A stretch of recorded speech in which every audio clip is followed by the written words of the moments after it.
Ladies and gentlemen, welcome back to another episode of Ahead of the Chains. We are about 24 hours away from one of the best days of the NFL offseason, which is the opening of the legal tampering window. Now, as we know, no contracts have been discussed with any players or any agents or any teams. It all starts tomorrow. But in all seriousness, tomorrow is when we're going to know who a lot of the premier free agents, the big name free agents, are going to sign with. And it's going to be an exciting time. So before that happens, me and Patrick just kind of wanted to get our thoughts out there, our predictions out there to pair up which free agents are going to land with which teams. Patrick, I'm very excited to get into this one. We have not seen each other's list. And just a quick reminder before we do get started that we are going to be going live tomorrow night, probably about 5:30 Central Time, after kind of the storm has settled a little bit on the news cycle. But again, before that happens, we do want to get our predictions, and I'm very excited to get into this one. Yeah, us normal people would say 6:30 Eastern. Central Time Zone is elite. I don't care. You coast Yeah, that's a elitists crazy. can't get Yeah, me. no. I am on. I think Mountain Time is the one we could all agree is poo poo, but Midwest Time is the best. I'm sorry. When Yeah, you used to we're watch we're Disney yet to Channel, have a miscommunication because of that. Maybe yeah, I'm we've jinxing been it. we've been pretty on the ball. Like when you used to watch Disney Channel, they'd be like the new episode of Good Luck Charlie is 8/7 Central because they would say the last one at the Mm. end. But enough about our time zone, disparity. We got some free agents to talk about. So who are we starting off with, and what is your predicted landing spot for him? We gotta start Trey Hendrickson. I think this is the bell of the ball in this free agent class. And honestly, like I want to say there's a lot of spots for him, but he's gonna ask for a lot of money. He's gonna probably gonna get it too. I think roughly like 42 million, right? Like 39 million to 42 million. I think it will be in that range. And it becomes a little bit of a question of can anyone really pay that?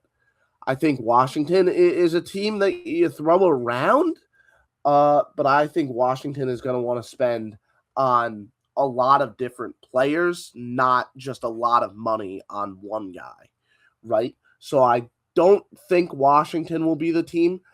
I think Dallas is going to try and do some salary cap gymnastics, find themselves in a very difficult spot, very likely because of it.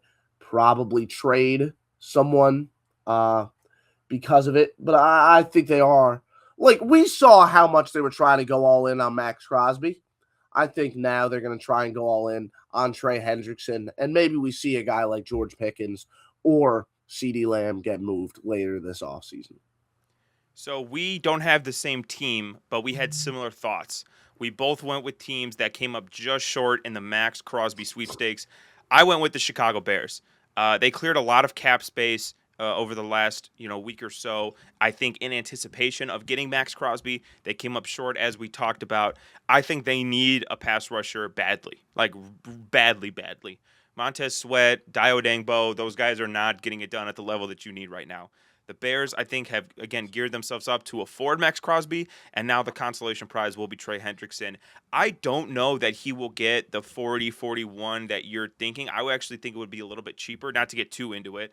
So I think that becomes a little bit more affordable just because he did have the surgery last year for the core That's muscle true. surgery. He only played 5 games. He is a little bit older. I don't know if he's getting top dollar, but expensive nonetheless. You're correct. He's going to get a big payday. I think the Bears make a ton of sense for Trey Hendrickson, and what better way to put some ice on the wound for Bears fans not getting Max Crosby than to go and get the next best guy. But now I want to talk about a guy who is especially near and dear to my heart, the reigning Super Bowl MVP for my favorite team, Kenneth Walker. Kenneth Walker has, what it sounds like the most highly anticipated running back contract in this cycle. Where is he going to sign? Where is he going to go? My prediction, and we talked about this earlier in a couple of episodes ago, I think he does land with the New York Giants. I think they try to earn back some goodwill after the PR disaster that was Saquon Barkley. I think they want to surround Jackson Dart with the talent that he needs to be successful. And, correct me if I'm wrong. I know that you hate running backs, so you're never going to agree with this and or you are going to agree with this, excuse me. But I don't know that this is the responsible move. But if I'm talking purely prediction based, I do think that Kenneth Walker becomes a New York Giant, and they get a huge boost in a big media market by signing this P. Listen, there is a good way to approach paying a running back in free agency. Don't get me wrong. If a team were in a legitimate window, right? And they said, you know what, we're going to pay Ken Walker for 2 years, I would say, yeah, I could Mhm. get behind it. Like if, I don't know,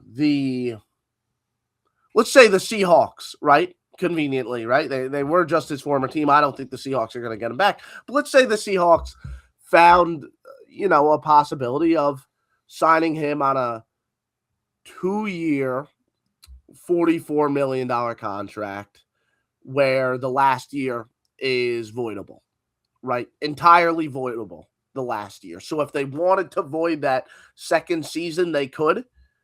Yeah, I'm for it because the Seahawks are in a window right now. You're trying to pay guys, but you'll be paying them later on down the Mhm. window, Yeah. down the line, not right now. So right now you have a little bit of wiggle room to pay a running back. I would be for it. Uh, but the Giants, I agree. I think they'll do it. They are not a team that should. Is They're that your definitely team not that a you team that that you're should. predicting as well? Is the Yeah, Giants? I Yeah. predict them too. I think it will be a very, very weak move. They're letting Jermaine Illuminor walk. They're getting weaker on the offensive line. Let's not forget Tyrone Tracy averaged 4 yards per carry both of the Yeah. past 2 seasons, right? He And got over 1,000 yards both of the past 2 seasons. Saquon was a great running back. What did he do in his last year? He had 3.6 yards per carry. Just not a good number. Not an efficient ground game. It yeah. wasn't efficient. Yeah. And that's the reality. The running back is, I would say, anywhere from like the third to, on some plays, even the sixth most valuable player for the effectiveness of your run game, right? It really is that true. And then Ken Walker's great. He's a great player, but if you're not good in the offensive line, you're not going to be good at running the football. It doesn't matter how good Well, you and, are at and running look that. at what he was his first couple of years in Seattle. Good player, yes. But why did he have the best season of his career this year? Oh, because Seattle finally invested in their offensive line. They took a guy by the name of Gray Zabel. Charles Cross they paid. They paid Abe Lucas. Jalen Sundell was fine at center. We're not going to talk about the atrocity that was Anthony Bradford. But 4 of their 5 offensive linemen were competent or above. And so we were finally able to see his explosiveness, his vision, his burst. That's going to be a lot harder to do for a Giants team that, you're right, without Illuminor, like their offensive line is going to be worse. I wouldn't even call it great to begin with, but it's going to be worse. And again, maybe you're putting icing on the cake before it's fully baked. So that's I that's also maybe. think I think some of it is just Matt Nagy trying. Matt Nagy isn't a great play caller, so you're Mhm. trying to give him these tools to make his job a lot easier, such as a good running back. Yeah. That you could just drop a little swing pass to and watch him make a play after the catch, and he definitely is the type of guy that could do that stuff. But here's the reality in the NFL: there are a lot of starting caliber running backs. There are more than 32. You don't need to pay a guy. If you draft a running back in round 4, I'm telling you, you pair a round 4 back with Tyrone Tracy or a round 5 back with Tyrone Tracy, you feel fine about your running back room. And then you spend the money you would spend on Ken Walker on an offensive lineman. Yeah. Hard to complain about that. Yeah, well, you talked about running backs not being an important position. Let's talk about now the most important position, potentially one of the most interesting guys in this free agency market. Malik Willis, who, probably a few months ago nobody would have thought would have been one of the premier free agent players, but gets an opportunity to play a couple of games in a Packers uniform in substitution of Jordan Love. And now he's seemingly the belle of the ball of the quarterback market. There's a lot in the equation when it comes to Malik Willis. You kind of think, is this like a mini version of the Sam Darnold, Geno Smith, Baker Mayfield thing where he started off, he looked like he couldn't play. Then he goes to a competent coach, competent organization. Maybe now we're seeing the player he should have been coming out of Liberty. But Malik Willis to me is an interesting free agent because I think he's too expensive to be a veteran bridge guy for a year or two that you play in front of your rookie quarterback or whatever. But to me, he's obviously not proven enough to get the mega 50, 60, 70 almost $1 million AAV deals that quarterbacks get. So when I look at Malik Willis, I look at a team that's kind of in limbo, right? They don't have a young guy that you really are excited about. They don't have a bridge guy, whatever. I look at the Miami Dolphins as being a team that might just take a swing on him. There's all those connections with Green Bay, with Jeff Hafley and John Sullivan, who both were in Green Bay last season with Malik Willis. I think that the connection there does matter. And again, if you're the Dolphins, like the Tua situation is not working, you don't have a guy waiting in the wings unless you love Quinn Ewers, which kind of doubt. I to me see them making a move like, hey, maybe this works. It's a dart throw, but I could see them giving, a 2-year, $60 million deal to Malik Willis, giving him that $30 million kind of sweet spot in between, like I said, franchise quarterback and bridge quarterback money. But to me, the Miami Dolphins are a team that make probably the most sense out of anybody. My thing with speaking with you, it always has been you're very Switzerland on a lot of things. It feels like a lot of like neutral? the big topic. I would like, yeah, I do think so. Like with Malik Willis, I don't know. I don't have an opinion on Malik Willis. You're right. Exactly. That's what I mean. Well, he played 2 games. I mean, it's not like I have a full season's worth of games to compare him to. You don't hate him. You don't love him. You just think I don't know what I feel. I really don't have a feeling one way or the other. Man, that really sucks. Because I'm gonna give a strong opinion. Please do. I love Malik Willis, man. Okay. I was a big Malik Willis guy coming out of Liberty. He sucked with Tennessee. I was like, damn, maybe he was too raw. Then he started playing with Green Bay a little bit, and it's like, never mind. I'm Malik Willis pilled. And then we saw him again this year. Yeah. And we see literal first throw of his first start. He's throwing a ball 50 yards down the field effortlessly in stride on the money on the sideline. I mean, he has an arm. Legitimately like a top 3 deep ball thrower in the league. Whoa. He has an arm, dude. Time out. Out. He has an arm, man. Okay. I'm talking about when your feet are planted, just throwing the ball 50 yards, like uncorking it 50 yards down the field. I think Caleb Williams would like a word, but I appreciate I appreciate this because I think you're wrong that over the years I've been Switzerland, I've been neutral. I have some harsh opinions. No, absolutely. But Malik Willis is not one of them. Like with some, you're right, because Anthony Richardson is almost like the opposite. Yes. You want to talk about a guy who can throw it with his feet planted. Run me some Anthony Richardson tape, please. Yeah, absolutely. In the dome. Yeah. Anyways. But I'm saying with Malik Willis, you're very Switzerland here. And that surprises me. Yes, because this this feels like I don't know how other people look at it. Maybe it's just me. But like this is the talking point of the offseason. I really I think so too. I think so too. I think the Malik Willis, whatever happens here, is the storyline to watch. And I'm so excited because I really do think this guy is a baller. You go back, look at his film in the Ravens game. Look at his film, man. He's going out there, spinning around guys in the pocket, making these crazy throws when he's outside of it. I mean, he's insane. And then what he does as a runner, his speed is ridiculous. Like his foot speed. He's able to outrun everyone. And this was what he was doing in Liberty too. And he was very raw then. Now he got to develop a lot under LaFleur. And man, I just adore Malik Willis, no matter where he goes. And I do think there's a reason that people aren't really talking about him as like a veteran piece, like you're saying, because he's a lot more. I feel very confident if he lands with the right coaching staff, this is going to be a team's franchise quarterback. I would damn near lock it in.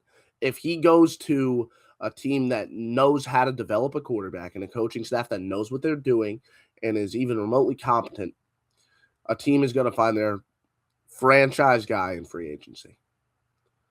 I really would lock it in. Now, though, I think that's the strongest opinion of Malik Willis I've ever heard, honestly. Yeah. And I like that you have that opinion. Because what he showed this year is good. Like it was good quarterback play. Unbelievable. Yeah. It was a highlight reel. It was straight up like PJ Walker, XFL, Houston Roughnecks. Yeah. You know, it was that level of like Madden football. There was a non-zero percentage of Packers fans that under the table, kind of were whispering, hey, maybe I like this guy a little more than Jordan Love. I'm not saying they're right. I'm not saying they're wrong. But when you look at Malik Willis, clearly you're very bullish on him. You think he's going to win back-to-back MVPs. Where does he win those MVPs, and what stadium builds the statue of Malik Willis in their parking lot? I think it will be Miami Mm-hmm. because John Eric Sullivan has the Yep. connection with Green Bay. Yep. And they have Jeff Halfley. But that also concerns me a little bit because I don't really know much about Frank Smith. I don't know where I really Yeah. stand on him as an offensive coordinator.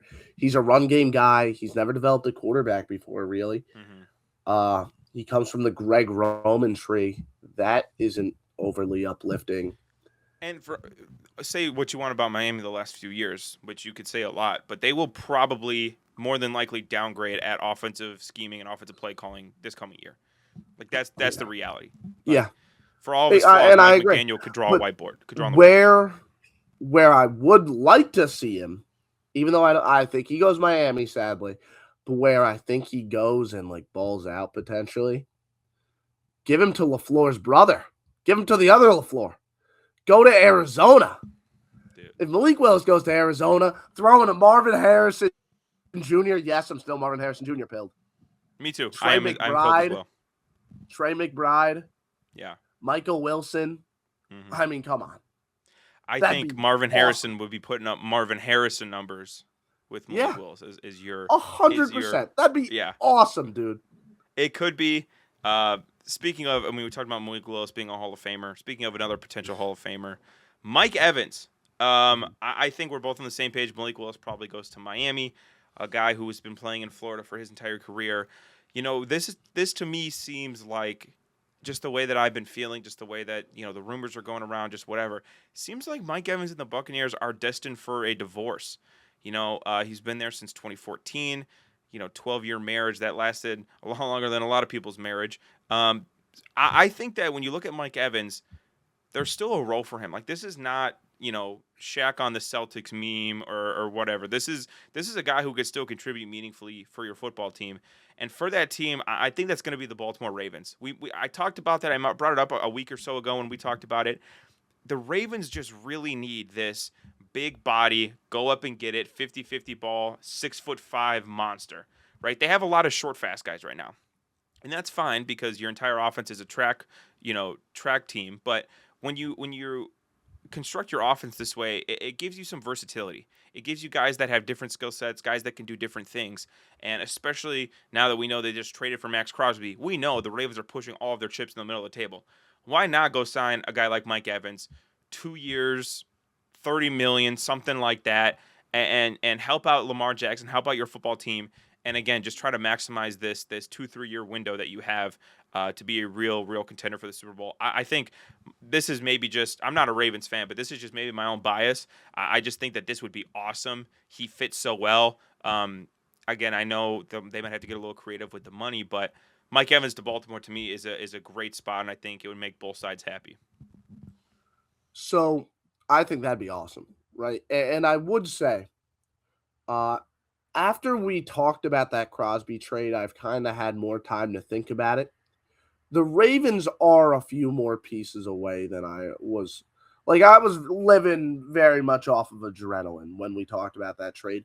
I think there are a lot of weaknesses on that team, and the lack of a possession guy and a reliable receiver to go to is one of those weaknesses. So I'm with you in the sense of, yeah, bringing in a Mike Evans there would be huge. I said the Commanders for Evans, though. I did. Now, they're being brought up as like this dark horse team recently. A lot of rumors about the Commanders in general being an aggressive team in the upcoming free agency. And they have a lot of interest in a lot of different guys, and they have the money to spend. I think on one hand, I'm a little bit like, because I think him and Terry McLaurin have some similar skill sets, have a little bit of similar skills. But at the same time, I do think having a veteran like him and having another 50-50 ball guy for Jaden Daniels, who throws such a good ball down the sideline, definitely won't hurt you. And I think that allows Terry McLaurin to kind of shift his role and play more of the technician route runner role, while Mike Evans is more of the vertical threat uh, that extends the defense. So I think it allows like kind of a new power dynamic for this offense. David Blau is going to want all the pieces that he could get in his first year as an offensive coordinator. So Mike Evans, I would say, as a commander, is an interesting potential outcome here. I say this 90% joking, 10% somewhat serious. They did just re-sign Traylon Burks. Okay, we must keep that in mind. How many big body receivers do they have? No, I'm just kidding. Obviously, that's not going to prevent them from getting Mike Evans. I could see the Commanders. I don't think that's the craziest thing. Again, I probably would think that a team like the Ravens is more in need of need of his services. But Commanders, and I'm sure we'll touch on it later as well. They have money to spend. Another free agent receiver that I want to talk about, that we want to talk about and give our predictions on, is a guy by the name of Alec Pierce. Now, Alec Pierce only caught 47 passes last year, so you're probably thinking, like, how is this guy, the top earner about to be in the receiver market? Well, he averaged like 20 yards a catch. He averaged more than 20 yards a catch, excuse me. You want to talk about explosive, you want to talk about deep ball, you want to talk about speed. Alec Pierce was all that in spades for the Colts. He is primed, like I said, to be the highest earning receiver in this free agency cycle. And there are a lot of suitors. There's always going to be a lot of suitors for a super fast, explosive player. I actually also want to give him his credit as well. I think he's more refined as a route runner. I think he's more refined. He's not going to be Jackson Smith and Jigba, but his separation has gotten better. His hands have gotten better. He's rounded himself into a complete receiver with obviously this big explosivity, which is a word. I know we talked about a couple of episodes ago. Explosivity is a word. I looked it up. But when I look at a team that could use somebody like him, and this pains me to say, but I look at a team like the San Francisco 49ers.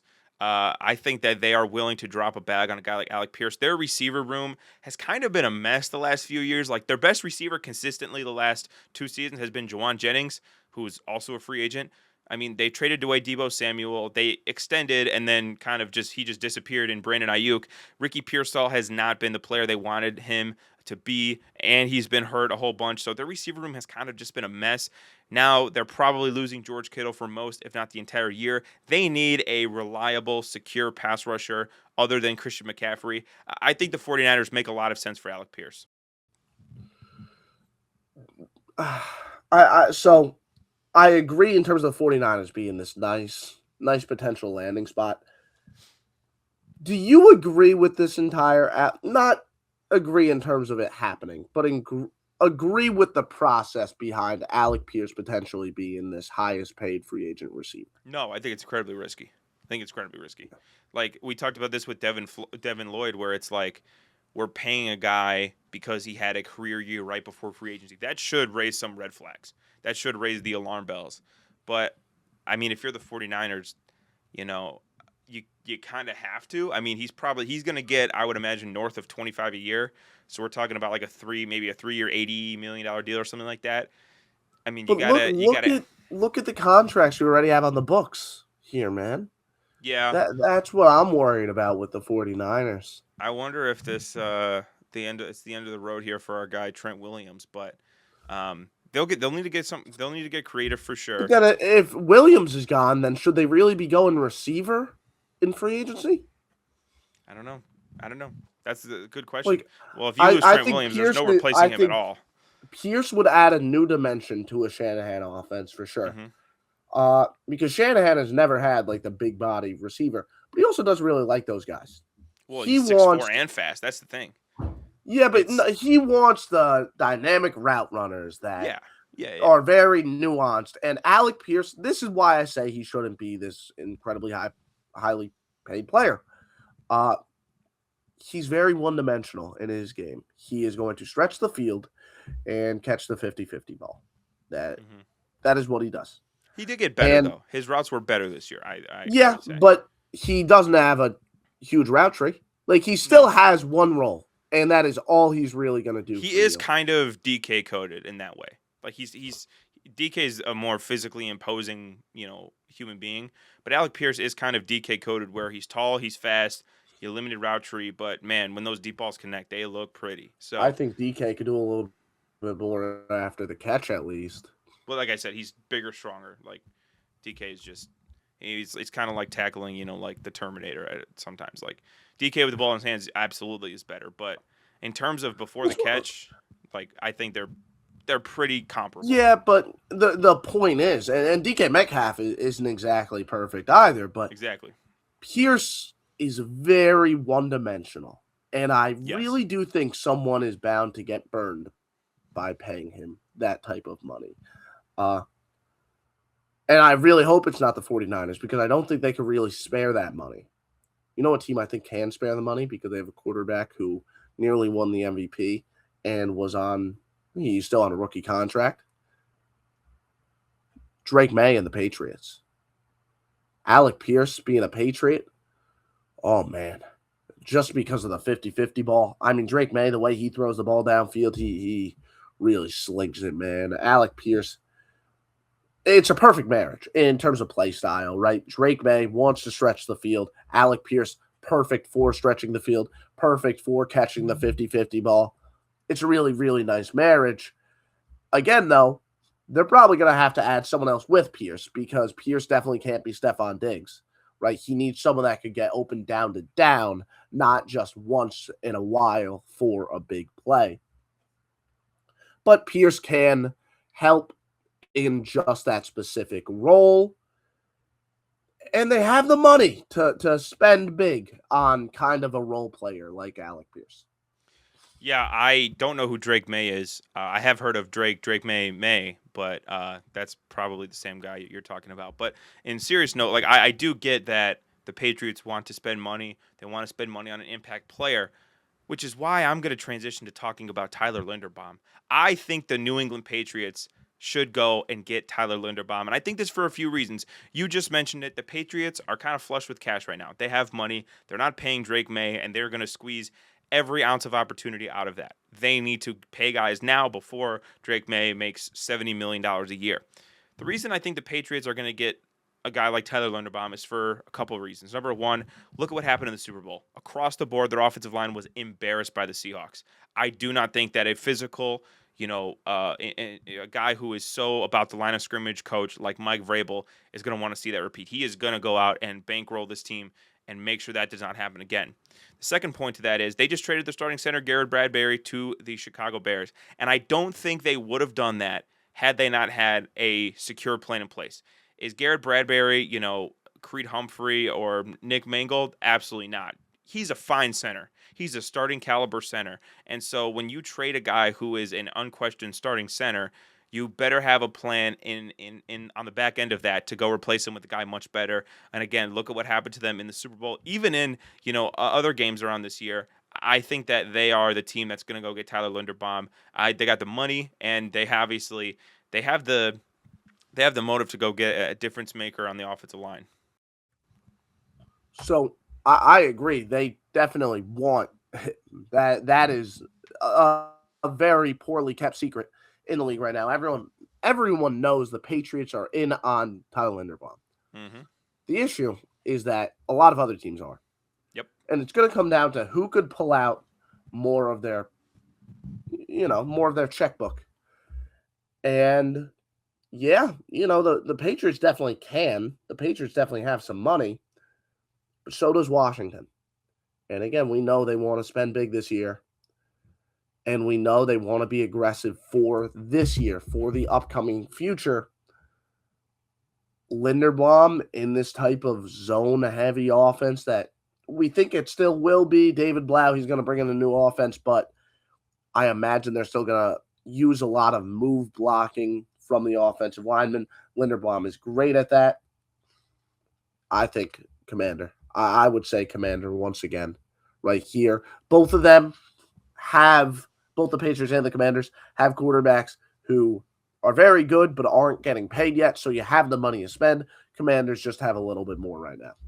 Yeah, no, I agree. I think the Commanders make a ton of sense. They make a ton of sense for a lot of guys. The Patriots, a lot of these teams with a lot of money, cheap quarterbacks, like we said with the Patriots and the Commanders, that obviously will incentivize you to spend a lot in free agency as well.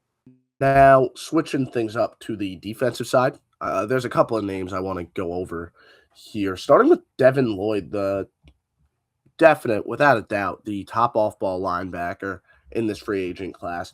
Lloyd, I think, really showed something this year, especially in coverage, forced a lot of turnovers. At one point, he was heavily in that defensive player of the year race, and then someone started to run away with it. Uh, Lloyd really has been damn good, though. There is no doubting that. Still going to hit free agency. Kind of surprised the Jaguars didn't make much of an effort to keep him around. Now, though, it's free reigns. What team do you think goes ahead and pursues him? This might sound insane, and I know that they've had a particular Hall of Famer on their roster the last several years, but I think the Commanders make a lot of sense. Dan Quinn, his upbringing and now his current situation was with Bobby Wagner. He's wanted and he's loved to have that dependable linebacker in the middle of his defense. The Commanders have money. They have holes. Bobby Wagner, I love you to death. He's the Walter Payton Man of the Year. He's a future Hall of Famer. My brother in Christ cannot run. He just cannot do it, and he cannot play sideline to sideline. The Commanders to me seem like a perfect fit for this guy. I'm not going to spoil it, but I have the Commanders a couple times on this list. And again, that's for good reason. We talked about that they have money. They have a young quarterback. They're incentivized to spend. I think that they're going to break the bank. I think Devin Lloyd's a risky free agent, like I talked about, a guy who was a one-year wonder the year before he hits free agency. It's always a little risky. But the Commanders, to me, make a ton of sense. They have a big need. They have money to spend. And I think Devin Lloyd is going to be wearing Commander. Is it maroon? Is that the color they wear? I believe it's maroon. I believe you're Maroon? right Yeah. there. So I failed art, so I don't know. But where do you think Devin Lloyd ends up? Because I think, not that I didn't think he played well last year. Obviously he did. But I think you're more bullish on him. And maybe you're a little bit more optimistic that this wasn't I just a am. flash in the pan, a lightning strike, whatever. Well, because Where do I you think think he ends up? Devin Lloyd kind of always has shown this. Even in his rookie year, he was great at the start, and then he fizzled out, right? And I think some of it is just Foyesade Oluokun has been a good linebacker and kind of takes away from him. A linebacker can only be as good as the defense around him, and this year the defense was a lot better, so he played a lot better. He is a pass coverage guy. That's why pairing him with a Bobby Wagner works pretty well, but he can also defend the run well. So it's nice to kind of have both those things together. So what do I think? What type of team do I think brings him in? Well, this isn't a smart move, but it's a move that's very in character for this specific team. Very in character. But now that team has had a change of coach, so maybe they try and build their team a different way. But I know how this team used to operate with their coach that probably far overstayed his welcome in Mike Tomlin. I think the Steelers are going to bring in Devin Lloyd. I do. Is it a good move? No, but it is a move that is in character for this team because they're ready to win, and they're just going to add a little something extra to push them over. Because we think we're right there from a Super Bowl, and we think this is just a little piece we need to go ahead and hoist the Lombardi. When in reality, they're nowhere close. They don't even know who's playing quarterback for them. And I mean, we say that, but yeah, we do know who's playing, and it sadly is Aaron Rodgers once again. Devin Lloyd, I think he fits into the defense well. I think all of a sudden that defensive front definitely gets better. It'd be a good defensive front. It'd be a pretty fine defense. Their secondary would still suck, but it'd be a good defense, probably. The offense would be terrible. Yeah. Still, as a lot of Steelers teams have been in recent memory. Yeah, they should be building the offense more. Maybe McCarthy being here means they'll emphasize the offense. So maybe instead of signing Devin Lloyd, they'll sign like Wan'Dale Robinson. Yeah. But yeah, Devin Lloyd to the Steelers, it's just a very Steelers type of move. I don't know if it's a McCarthy Steelers type of move.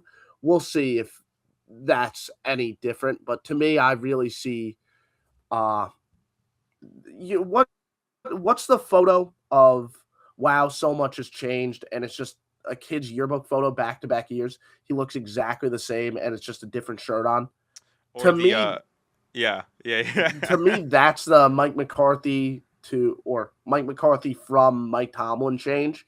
Yeah. I'm expecting the team to operate the same way, even with McCarthy. They're going to do the same types of moves, and this is the exact same type of move. It's actually like, have you ever seen that Alex Jones like weight loss meme where he's like here and then in like the weight loss photo he just stepped back and it's like all bro did was step back. That's what the Steelers basically did with Mike McCarthy. Uh, Transitioning to another guy that I think is really interesting in this cycle, a guy who has had an up and down career, but the talent's always been there. Even when he was in college, the talent was undeniable, but there was just injury concerns. He actually had retired from football at one point while in college. Obviously, he was able to play, was a first round pick. And that's Jalen Phillips, a guy who was traded to Philadelphia this year, was, I think, one of their better pass rushers down the stretch. But now I think he faces an interesting market where some teams will surely be scared off by the medical history, while other teams, I think, are going to be encouraged by just his raw athleticism and raw ability. When I look at a Jalen Phillips potential landing spot, I have to go with the Washington Commanders. And I know I'm burning two Commanders signings back to back, but I did tell you they were going to be on this list multiple times. They need help on the defensive line, point blank, period. I think a majority of their money being spent on the defensive side would be advisable if I was the Commanders front office, Adam Peters. This is a team that I think would love to take the upside of a Jalen Phillips. Again, he's not going to be cheap, I don't think. He's probably going to get, I would imagine, 25 to 30 a year, multiple years, but he's young, he's super athletic. Again, you have a defensive head coach, you have a division that is potentially up for grabs. I mean, we don't know how long the Eagles are going to be able to hurdle over all the drama and just play good football, even though they really didn't at the tail end of the year. And then who knows if the Cowboys are going to drastically improve the 32nd ranked defense. Like, the Commanders could realistically win this division in 2026. They need to, I think, add to their defense. Jalen Phillips, to me, is a guy who makes a lot of sense for them. And like I said, they have money. They're going to spend it. And I would spend it on the defense side of the ball. Listen, the Commanders were in the NFC Championship 2 years ago. Like, Yep. they're gonna spend and they're gonna try and get back to where they want to be. Their quarterback dealt with an injury last year. They don't expect that to happen again. They have a new offensive coordinator in town. They expect that to make a big difference in a good way. We'll see if it actually does. But they expect to kind of pick up where 2024 left off, right? So now, I mean, I think the Commanders definitely get one of these edge rushers. Phillips isn't the one I think they land. I think the Bengals land Jalen Phillips. I know the Bengals don't like to spend money on anyone that isn't their big marketable Joe Burrow or their big marketable Jamar Chase or their big marketable T. Higgins, but they're going to have to bring in someone to replace Trey Hendrickson because Lord knows the guys they drafted to replace him suck and absolutely cannot do it. Jalen Phillips has the ability to become, if he could stay healthy, kind of that Trey Hendrickson level start. Like, he has the most upside out of, I would say there's three main edge rushers other than the clear creme de la creme of Trey Hendrickson, right? He's the clear top guy. After that, there's three guys, and this is the first of the three that we're talking about. And I think Phillips is the highest upside out of the three. So I think the Bengals are going to go for him because they want their next Trey Hendrickson. So Phillips, I think, will be their guy. I think it's so funny because we're about to talk about another pass rusher, and I have him going to the Cincinnati Bengals. So maybe we were flipped in our beliefs here for a second, but before we get there, we have to talk about one of my favorite Seahawks. I'm actually looking at a signed jersey by him. And that's Reek Woolen. Reek Woolen has been very controversial. You know, on one hand, you look at him, he's 6'4", he runs in the 4.2s, he's flying around. And then on the other hand, he's taunting the Rams sideline, giving up a touchdown the next play. The variance with Reek Woolen is through the roof, and then it's all the way 6 feet under into the ground. The consistency needs to get better on a down-to-down basis, but I'm telling you, for people who aren't Seahawks fans, Reek Woolen is a good player. And I think the market understands that Reek Woolen is a good player. 6'4" corners that run 4.2 and cover like hell do not grow on trees. I think he will be a very, very coveted asset this free agent market. Wouldn't be surprised if he's getting $25 million AAV. And because of that, I think that he unfortunately prices himself out of a reunion with Seattle. I have him going to the Las Vegas Raiders. Number one, there's that connection with a lot of the old Seahawks coaches who are now in Las Vegas, most notably Clint Kubiak. But number two, the Raiders need help on defense, especially after now they traded their best player by a country mile, Max Crosby. I think their secondary needs help. They have a ton of money. They freed up $48 million in cap space just 2 days ago by releasing Geno and by trading Max Crosby. This team has a ton of money. They have a ton of holes on defense, and I understand the logic of saying we want to load up the offense. We want to put everything around Fernando Mendoza humanly possible to make sure he's successful, and I think that's absolutely true. I think that's going to be their strategy for the draft. I think pick 14 will be a receiver. I think pick 33 will be an offensive lineman. I think et cetera, et cetera. In free agency, though, I do think that they're going to want to get some defensive pieces. And I think Reek Woolen makes total sense for this Raiders team and where they're at, because Reek Woolen's not going to sign a 1 or 2 year deal. I think he's going to sign a 3, 4, 5 year deal so that now come 2027, when you're hopefully competitive, he's still under contract and he's still making plays for you. Listen, Kubiak's an offensive guy. He needs help on the defensive side. So he's going to bring in the veterans on the defensive side and then develop guys on the offense. So I definitely see where you're coming from. They definitely need some corners there. However, I went with the Jets for Reek Woolen. I did. They need corner help. They need it bad. I think Woolen, bringing him in, he's very Sauce Gardner-esque. He is. And why'd they get rid of Sauce Gardner? Not because they didn't like him. They loved him. They just saw a lot of capital on the table, and they took it. Reek Woolen, they want him to just go ahead and play for a little bit so we have a fieldable defense for a little bit, for a while, as we approach a new era with all these draft picks as they come to fruition. Yeah, I just think, again, it's a phenomenal athlete at the corner spot, someone you can put out there against any receiver, and you feel pretty good. He'll make some dumb mistakes, obviously, but these are the types of players that the Jets need to bring in as they just try and look fine, competent defensively. Yeah, and if you're the Jets, Aaron Glenn better be able to get the best out of Reek Woolen. He plays the same position. Aaron Glenn's a defensive coach, and I cannot stress this enough, did not have an interception last season. That might be, I still cannot, we're in March, I still can't believe that happened. It's honestly one of the most unbelievable statistics I've ever seen in my life. Adding to that, Reek Woolen, a guy who has been a playmaker, a guy who has had some very high highs in Seattle, would be, I think, something that Aaron Glenn that'd be a great opportunity for him.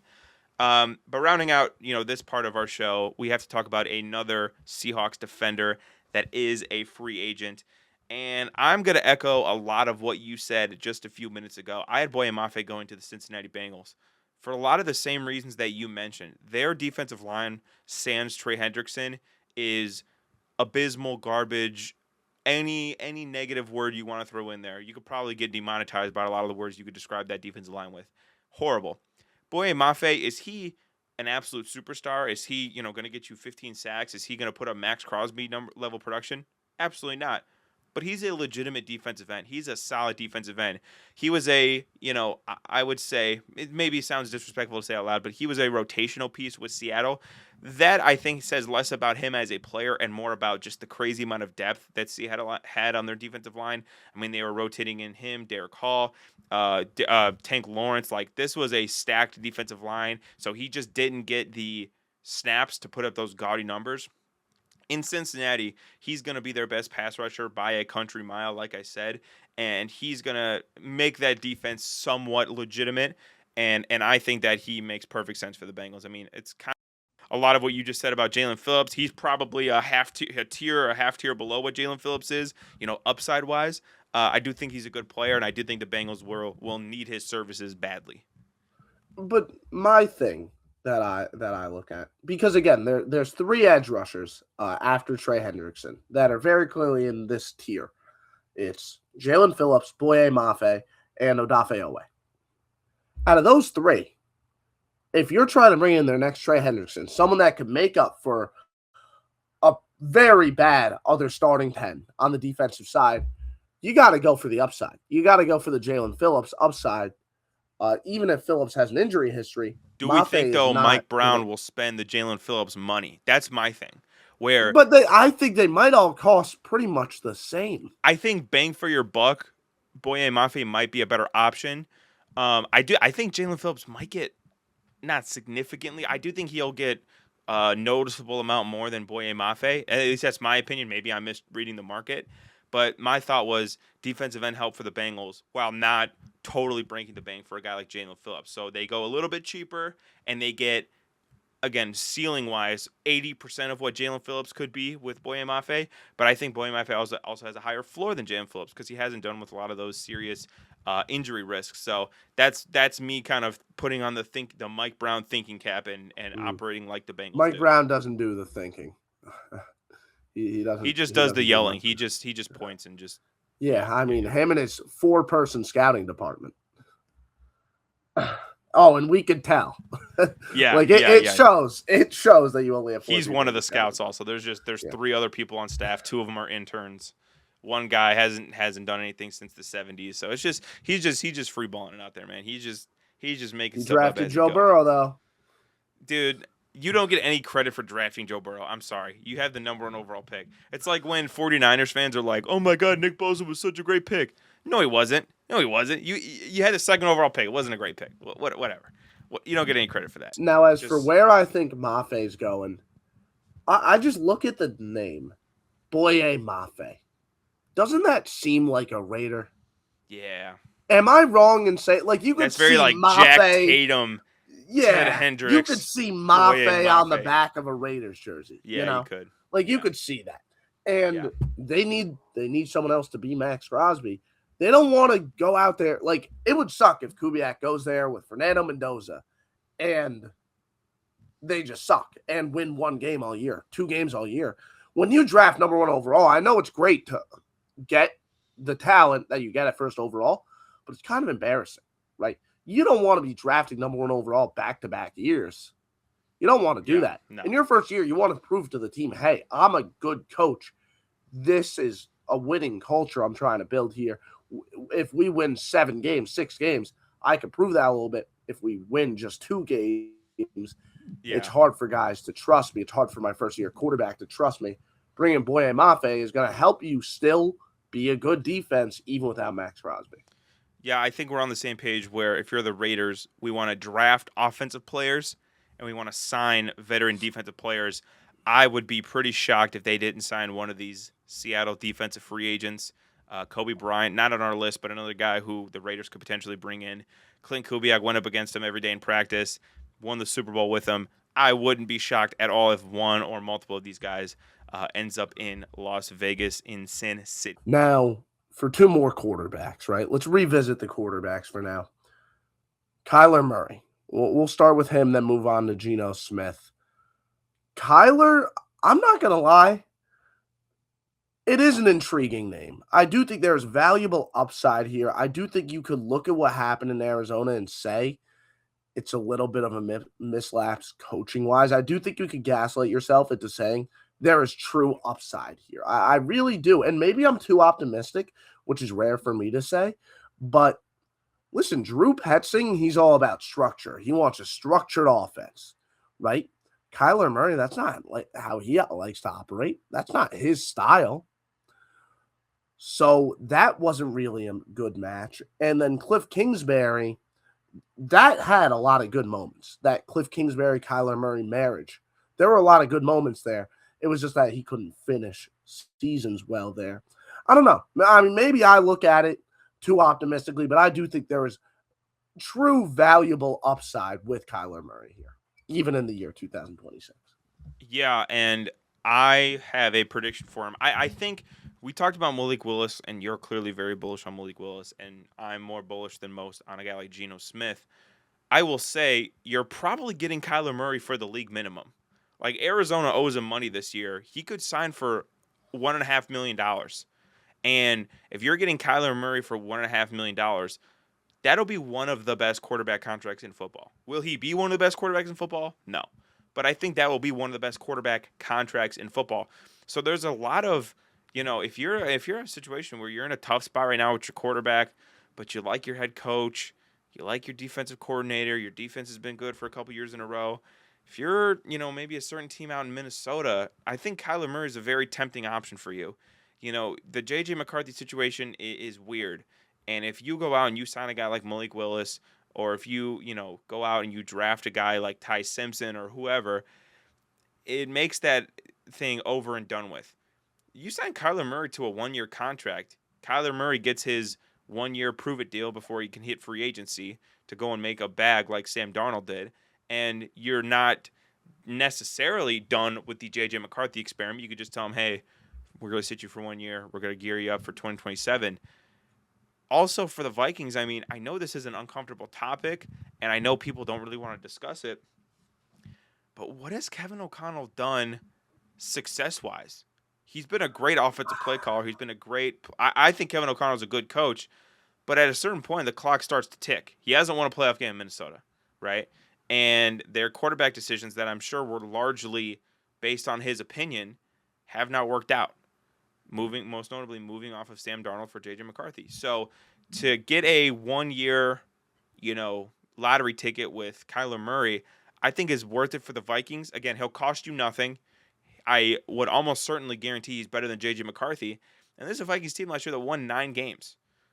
They won 9 games with Carson Wentz starting, with Max Brosmer starting, with J.J. McCarthy starting. Like, they arguably had the worst quarterback play out of any team that won more than 2 games. So I would say that the Vikings are a certified destination for Kyler Murray. I think it makes sense for both sides. And I don't know, they could be kind of dangerous with Kyler Murray. I don't know. I'm not trying to be too optimistic either. But if he's the 22nd best quarterback in the NFL, and he plays on the 2025 version of this Vikings team, they're probably winning 11 games. So I think that Minnesota's a very interesting spot for him. You just asked what Kevin O'Connell does, and then you pointed out exactly what Kevin O'Connell does. He wins no matter who's in that quarterback. True. Right? True. He has to find out who that quarterback in the future is going to be. I think a guy like Kyler can be that for a team, maybe. I don't think it could be for a Kevin O'Connell team. I don't. I think Kevin O'Connell's offense is too structured. I understand the argument that his offense is not compatible with Kyler, but one of the things that I think makes a great coach is adapting your scheme to your players.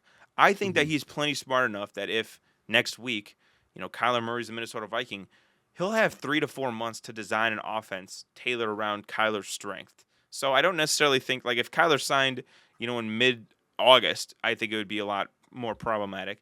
But if he has 3 or 4 months to play around, design some plays, look at some Kyler tape from his heyday in Arizona, I think that he could change the scheme enough to fit what Kyler Murray does well. But what offense do you like more, right? An offense where – because either way you're leaning on Justin Jefferson and you're leaning on the other great pieces here. Would you rather go away from the offense that you're so familiar with and works in that Sean McVay, Kevin O'Connell style,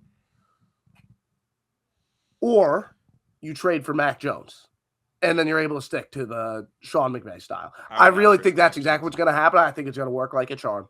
I really do. I think that's exactly what's going to go down for the Vikings. Mac Jones, Viking, and they're going to win 10 games. Because that's what the Vikings do. You would give up which is the asking price that San Francisco wants. You'd give up a second-round pick for Mac Jones for 1 year. I don't. They say it's a second. It's not going to be a second. Would you give up a third for Mac Jones? Potentially. I don't know. I think Kyler So you'd rather have Mac Jones for a second/third than Kyler for $1 million. That's where it is, because that's the opportunity cost here. That's but I think the risk reward is so much in Kyler's favor. I think the Vikings win more games with Mac Jones. So yeah, honestly, yes, I would. Interesting. Because it's Kevin O'Connell. I disagree. Because it's Kevin O'Connell. Okay. When you're an offensive mastermind, you want the pieces that allow you to maximize your offense. Mm-hmm. Your offense, not allow you to make a new one.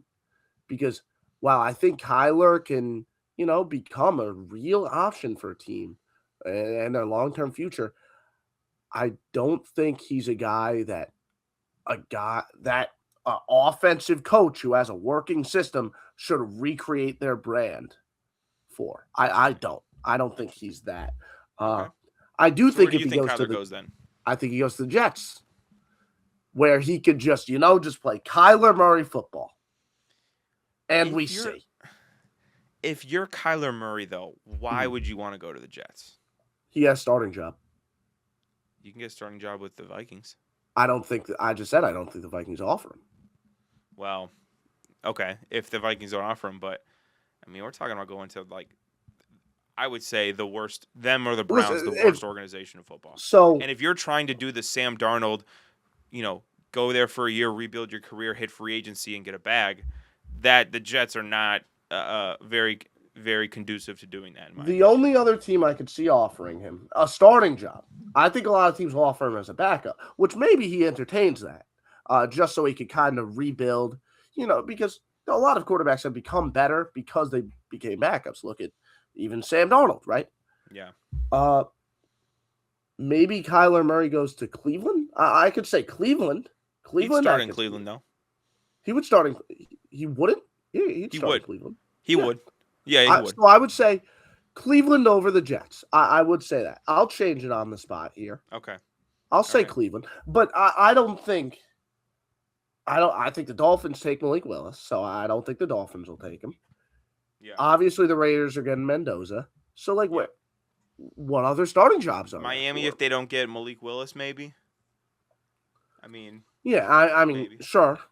Yeah. If they don't get Malik Willis, or if someone gets hurt. Yeah. But I mean, he's signing now. So I mean, maybe you sign with the Chiefs. Kyler Murray to the Chiefs. No. I just thought of that now. Well, because Patrick Mahomes is hurt for the start of the year. I don't know. That's a very real one. 1 year I don't deal know. with the Chiefs. Try and prove something to the league. That's a very real one. Work with the enemy and Andy Reid. That's a real one. I changed my answer a second time. Kyler Murray to the Chiefs.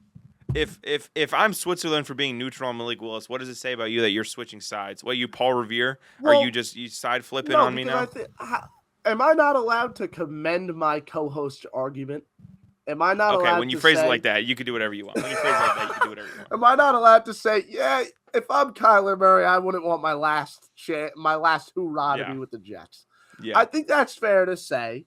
Yeah. I was thinking more of a mindset of it's the only place that unquestioned starter. Yeah. Cleveland will offer him, and I literally just thought of the Chiefs right now. Chiefs is crazy. I don't know that the Chiefs are very likely. See what I did there? Segue to our next guy, Isaiah Likely. That's why they pay me the big bucks, ladies and gentlemen. Isaiah Likely represents, I think, a very interesting. Okay. What? I don't know why they're not likely. I don't know why you wouldn't. I don't want to disrupt the very smooth transition. Yeah, dude. But at the same time, why? What is one good reason why the Chiefs wouldn't bring in Kyler Murray? Patrick Mahomes is missing time. He's missing maybe. I think he's missing like a month. You're gonna bring Kyler for a month? Yeah. I don't know. I don't think so. But moving on to Isaiah Likely. He's an interesting player in this tight end market. He's not the creme de la creme. That is my guy, Kyle Pitts, who I have a love affair with. You want to talk about being neutral? I've never been neutral on Kyle Pitts. I think I'm a bigger fan of his than his mother. And Isaiah Likely probably not going to re-sign with the Ravens because they did extend Mark Andrews this past season on a $39 million contract. Where do you think Isaiah Likely heads to? Is he, going to Vegas to be the three-headed monster? They're going to run 13 personnel up and down the field. Like, what is the landing spot in your mind for a guy like Isaiah Likely? Denver. Go to the Denver Broncos for one of two reasons. Either he's the lead tight end, which I think he would be. I think he would be the tight end over Evan Ingram. Or, more importantly, because we know Sean Payton he keeps up with the trends. I know he's an old head, but he keeps up with the trends. He adopts the entire 12 personnel wave we're seeing across the league. And then we see Evan Ingram as more of the slot guy and Isaiah Likely as the true inline tight end. That'd be sick. And then all this worrying about, Denver doesn't have a true wide receiver one. Yeah, well, they have two tight ends that are going to beat the shit out of you. Yeah. Like, I think that'd be awesome. Isaiah Yeah. Likely and Evan Ingram, the tight end duo, with Bo Nix and one of the best offensive lines in the sport. I mean, that'd be sick. It'd be great to Denver, watch. this was a guy who I didn't really have a strong inkling either way. I had a couple teams, I was thinking about. Denver is one of those teams that makes a lot of sense to me. Adding more firepower to a team that probably goes to the Super Bowl if Bo Nix doesn't break his ankle in the Yeah. last play of the divisional round. But I won't. I'll be Switzerland again. I'll be neutral on Isaiah Likely, but I do think that Denver's a good spot. A guy that or a team and a player that I do think fit well together. Um, and this is more out of pure and utter desperation, pure and utter. We cannot field what we had last year going into this year. I think Romeo Dobbs ends up being a Buffalo Bill. Now, I know that they just traded for DJ Moore. I don't know that that's enough. I think you want two dependable receivers. I'm not huge on Romeo Dobbs, so this is me telegraphing that I don't think he's going to get a huge contract because I don't think the Bills can afford a huge contract. This to me is like a 2-year 15, maybe 2-year $18 million deal. Maybe I'm way off on the Dobbs market, but relatively cheap option will give you, solid receiver, give you solid receiver production. To me, the Buffalo Bills again need to continue to make moves at wide receiver, and I think they could get him on the lower end of the dollar amount spectrum. Yeah, I think that's fair to say. I could definitely see them bringing him in, and I think that'd be a nice addition too. I think it would be nice. You have a star quarterback. He'll be able to elevate a guy like Romeo Dobbs into someone that's great, someone that is in that next tier. Now, I think Romeo Dobbs goes to Tennessee. Tennessee Titan. Put him with Cam Ward. Get him a legitimate wide receiver who has NFL experience. Probably draft someone too. He needs a real wide receiver here. Cam Ward needs to throw to a real wide receiver. Romeo Dobbs is a real wide receiver. He is. There are many people that are saying he is the best wide receiver available in free agency. I think that's valid to say. Romeo Dobbs has a well-rounded skill set. He has reliable hands. He's a good route runner, nuanced route runner. You like him. He understands the game. He knows how to settle versus zone coverage. He's the type of guy that helps a quarterback get used to the NFL. So Tennessee, with all the money they have, spend a little bit on Romeo Dobbs. Yeah, I'm going to take that into a separate direction. I'm going to say that Tennessee spends their money on Wan'Dale Robinson. The rumor mills have been circulating that apparently he is going to be a Titan, which is weird because there's no negotiating that happens before the legal tampering period. So I don't know how anybody could know that. But it does sound like he is going to go there. And again, that makes sense. You want to talk about a guy who I wouldn't go as far as to say explosive, but he's a playmaker, and he's a guy Oh, that yeah. has kind of not been given a fair chance, given the quarterback situations that he's had throughout his time in New York. Send him same line. I'm going to copy paste exactly what you just said. Tennessee has money. Cam Moore does not have an NFL receiver, and he's going to be Cam Moore's best friend, come August. So I'm not going to spend too much time on it. My logic with you is the exact same. I did look it up. Spot Track recommends that or predicts that Romeo Dobbs is going to sign a 4-year, $48 million deal. So I was a little off, just a little bit. But Wan'Dale Robinson is a Titan in my opinion. Yeah, Wan'Dale Robinson, I think he goes to the Raiders. I will say, because of how much time Malik Neighbors has missed, Wan'Dale has really had to transform from this yak threat to a true, well-rounded X receiver. And he's learned how to run like a full route tree, and that could allow him to be a true X in an offense that doesn't really treat the X like the number one wide receiver. Because target number one is going to be Brock Bowers. Target number two is going to be Michael Mayer. Target number three is going to be your X receiver in this situation, Wan'Dale Robinson. And I think that'll work perfectly fine with the Raiders. I really do. And maybe you look at it differently. I think the Raiders should go ahead and bring in a guy like Wan'Dale to help Fernando Mendoza out as much as possible. Yeah, I know we said we wanted to draft offensive players, but with the amount of money they have, they might as well sign a guy on offense or two. Speaking about guys on offense who I think are going to generate some buzz, Travis Etienne of the Jacksonville Jaguars, or formerly of the Jacksonville Jaguars. The running back market, we've talked a lot about it. Teams that could be interested, teams that could want to sign a guy. To me, he's a Kansas City Chief. He is. I don't know that they're going to go we're going to take a running back at 9, the Jeremiah Love route. I don't know that they're going to take a running back at 29, nor should they.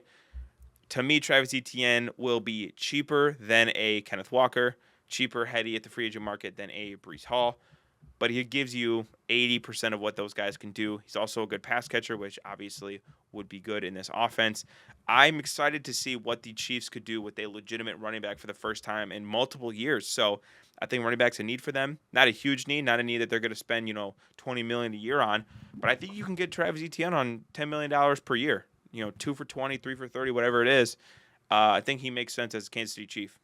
I continue with my trend of helping the young teams out, helping the young quarterbacks out. Travis Etienne being the safety blanket he is, help out Cam Ward because he has to do too much in the pocket. He doesn't have a guy that he can just go ahead, check it down to, and rely on, right? Travis Etienne can be that for him. He could be someone that gets open, in the flat, and he could also just give him the ball, hand it off. He didn't have a reliable run game. That really hurts. As a rookie, Etienne can help out a lot with that. Now I want to get into a guy who I feel like I've always been his biggest supporter, his biggest fan, a guy that I've defended to the end of the earth. They talk about dying on a hill. I'll die on a mountain for this guy. And that's Geno Smith. Geno Smith was released yesterday by the Las Vegas Raiders, and it did not go well in his 1 year in Vegas, right? 15 starts, they won 2 games. Led the league in interceptions. It wasn't pretty. His departure from Seattle, where he was a good quarterback, and I will accept no other answer, it reinforced a lot of the negative stereotypes about him being a bust, being a bad player, never really getting his full props in Seattle. But he was released by the Raiders after a not good year, part of which was his fault, part of which was not. Regardless, he's on the open market now. Geno Smith now becomes a weird quarterback where I think he's going to get a bridge deal. Like, I don't think that he's going to get a multi-year, Malik Willis type contract. But I do think that he's good enough to be one of the 32 starters in the NFL, no doubt about it. This is going to sound weird, and maybe this is like the only landing spot for him, but I was really racking my brain. I'm like, he's good enough to be a starter. He's not going to be expensive. Like, he's a bridge guy. Where could he go? I thought about the Arizona Cardinals. I mean, now that they released Kyler Murray, do they have a quarterback on the roster that you are really excited about to see, a rookie guy? Not really. Are they in premium draft position to get their quarterback in the future? No. So what are their options at quarterback for this year? Like, what would it hurt them to go out and give the vet minimum to a guy like Geno Smith? Again, I don't think that this is a Super Bowl, altering decision by either team. But Geno Smith to the Cardinals, to me, seems like an interesting pairing because he is good enough to be one of the 32 starting quarterbacks in the NFL. So I'll say he potentially is good enough. The issue is, at one point with Seattle, he was a very good quarterback. Mm-hmm. Last year, he was terrible. That is what does that tell fact. You? That's a situation, I think, more than him. Well, you look at the film. He was in Seattle for 3 years. He was in Seattle for 3 years. He was good, if not better, all 3 of those years. Goes to the Raiders is horrible. What's the common denominator there, right? Or what's the non-common? On one hand, or did he just take a huge step back after Seattle? Like, who knows? I don't know. Point is, though, in the most recent season, he was an awful quarterback. Yes. True. I wouldn't guarantee that he's a top 32 guy, but he deserves a starting job, or at least the ability to compete for a starting job. I'm with you, Cardinals. Now that I moved my Kyler Murray prediction, I could actually say the Jets or the Browns. I actually heard a rumor that he would go back to the Jets. Apparently, Jets are heavily being connected here. Yeah. So, to him be and Carson Wentz. Welcome to hell, Jets fans. Well, you've been here for 20 years, so I don't know why I said welcome to hell. But. Only 20. You're being generous. But yeah, I say Jets for Geno Smith. Listen, I hope he goes back to form, especially with the Jets. I think that'd just be cool. But Jets don't get to have nice things. So if he goes there, it's probably over for him. Yeah. I agree. Another guy I want to talk about. Where do you think Rasheed Walker ends up? What is your kind of take on the situation here going on with my man Rasheed Walker? I'm gonna go with hope a lot more than what I think will actually happen. because this team tends to be very cheap, even though they have the cap space. The Bengals, you see that you have T.J. Watt in your division. You have Myles Garrett in your division. You now have Max Crosby in your division. You need to protect Joe Burrow. They should spend money on the top tackle on the market. Will they actually do it? Probably not. But I hope they do it. So I'm going to say Rasheed Walker to the Bengals. Because, again, like, Burrow is going to get killed if they don't do something. Did you see Jamar Chase's reaction? He was like live streaming and playing a video game or something, and he was like crashing out because Ravens got Max Crosby. I bet you that's exactly how Joe Burrow felt. He's like, damn, I got dipshit O'Doyle at my blind side who's got to block Myles Garrett, Max Crosby, and TJ Watt 6 times a year. This is going to be awesome. He's going to be awesome. I think the Bengals make total sense. I actually went with the Browns because they have money, and without exaggeration, every offensive lineman they had was a free agent. So I guess, quality over quantity, I guess. But the Bengals, I think we get one per episode. I'm gonna do what you did earlier, and I'm gonna switch my pick to the Bengals. They make more sense to me. They weren't in my like frame of mind back then. But they also just they also don't spend money, and I think I'm so programmed to be like. That's why I went with Boye Mafe over Jalen Phillips, because I think Boye Mafe will be cheaper. And so in my mind, I was like, oh, the Bengals will go with the cheap guy, not Jalen Phillips. And in my mind, I was like, oh, they're not going to go with the top tackle on the market. But even though they should, you're right, they should. Mm-hmm. Now I want to get into Odafe. Yeah. What's up? Continuing with the trench dogs, we got Odafe Owe. Yeah. Yep. Yeah. I say Commanders here. I haven't connected the Commanders with an edge rusher yet. I think this is the edge rusher that they want to bring in, just because it's a safe option. Dan Quinn likes to kind of play it safe at edge. Guys that just set the edge pretty well. Not the best pass rushers, but they get the job done. That's more of his style, and that's what Odafe Owe is. I think it's a spot-on Dan Quinn edge rusher here. Yeah, I have a risky one, and it's probably not going to happen, but this is kind of like what you were saying with Walker, where you hope it happens. This team's currently $10 million in the red. Okay, so they're going to have to get creative. But luckily, they have a MVP quarterback whose contract they could restructure. I want to see Odafe Owe go back to the Baltimore Ravens and play with Jesse Minter, a guy who he looked like a different player with the Chargers last year. It was incredible. He always had talent. He always had potential with the Ravens. But the Chargers, it seemed like, were the team that really unlocked him. If you want for the Baltimore Ravens to create an absolute havoc on your defensive line, you go trade for Max Crosby, and then you re-sign Odafe Owe. I think that would give them one of the most dangerous edge pairings in the entire NFL. And again, Jesse Minter is a guy clearly likes him, played his best football under him in Los Angeles. The Ravens will clearly need to get some creative with the cap. They're $10 million in the hole. But again, restructuring Lamar's contract and or extending Lamar and pushing some money around could get this done. I think Odafe Owe to the Ravens, maybe not financially responsible, but I think it would be pretty sick. I'm not going to lie. Okay, well, now let's wrap it up with the most unflattering position possible, but a name that has to be mentioned because I just think he's a way better player than he gets recognition for. Sean Franklin. Yep. Nose tackle, or not nose tackle, but like a 3-tech type of guy. He honestly plays all over the D-line. That's cool about him. Yeah. And the thing about him that I love, he's a great pass rusher from the interior. Yeah. And I don't know where you stand, but I see a team that you're a big fan of that needs some pass rush juice and hasn't ever really had that great pass rusher from the interior. The Bears. Go ahead and bring John Franklin Myers in. Rotate him in with, the Dexter, the aging guy. Gavon Dexter, Billings. And Grady Jarrett. That's who I was thinking of. Yeah, Grady Jarrett. Rotate him in with the veteran Grady Jarrett, who of course wants some time off. Rotate him in with Gavon Dexter.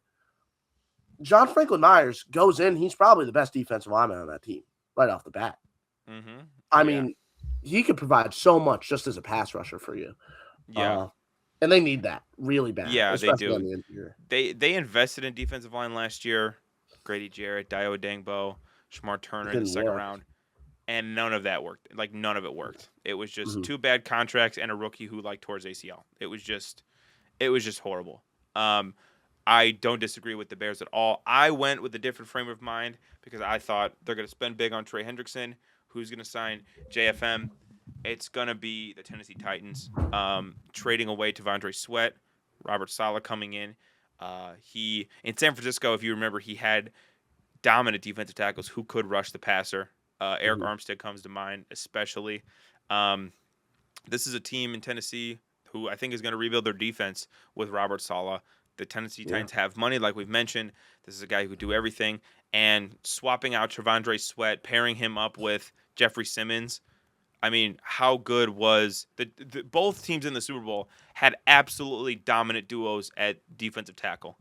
I think that's Mhm. going to become, we talked about, like, 13 personnel and multiple tight ends. That's the wave on offense. I think the wave on defense is going to become multiple, really high end interior defensive linemen. That's what Robert Saleh is going to get in Tennessee by getting JFM. Mhm. Yeah, for sure. And listen, he knows JFM. He knows the work that he can do, man. Yep. He's more than familiar. So Yep. he could be a game changer. Like he's quietly an X factor in this entire Hmm. free agency cycle, without a doubt. Yep. Yep. I agree. But listen, guys, those are some of our predictions for free agents. We got a lot of our thoughts out again tomorrow. We will be live after the legal tampering period. It's going to be really hard for me to focus at work tomorrow. I have a lot of things to do, so that's going to be awesome. Wish me luck. But tomorrow will be kind of when we know where a lot of these guys go. Not all of these guys, obviously, but most of these guys. So we will keep you guys up into the loop. We will keep you guys up to date. But thank you guys for watching. Don't forget to subscribe. We'll see you guys tomorrow night.